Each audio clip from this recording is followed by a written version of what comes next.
आज committee report ले हुई है और जो जानकारी हमें कमेटी के माध्यम से मिली है तो जिस तरीके से सारी कार्रवाई कमेटी की हुई उसमें भी पार्शैलिटी की गई, उसमें इंडिपेंडेंट तरीके से सारे जो भी इनपुट्स थे उनको इंक्लूड नहीं किया गया।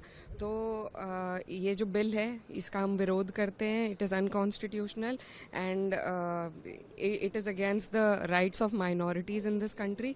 तो बिल्कुल हम लोग इसके शुरू से ही खिलाफ में थे, लेकिन जेपीसी के माध्यम से बहाना दिया गया कि हमारी बातें, हमारे जो विरोध हैं उनको भी संज्ञान में लेकर इंक्लूड किया जाएगा, लेकिन ऐसा नहीं हुआ है। कई डिसेंट नोट्स जो एमपीज़ के हैं, जो लोग जेपीसी में थे, उनको एडिट करके इसमें डाला गया है और जितनी भी उनको चिंता थी उनको ठीक तरीके से रिजॉल्व करके इंक्लूड नहीं किया गया है। So there was no point of the JPC.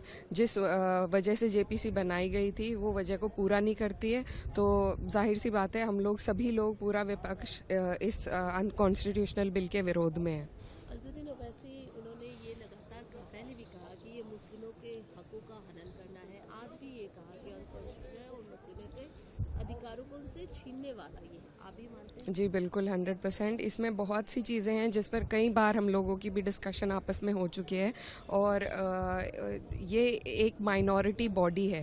It is not for anybody else to intervene. ऐसी बहुत से संस्थाएं होती हैं, अलग अलग मज़हबों की अलग अलग संस्थाएं होती हैं जो मज़हब इंडिपेंडेंट हैं अपनी संस्थाओं को अपने हिसाब से चलाने के लिए, लेकिन सिर्फ वक्फ बोर्ड को इस तरीके से उसमें अपनी टांग अड़ाकर और उनकी राइट्स को छीनना वो बिल्कुल गलत है।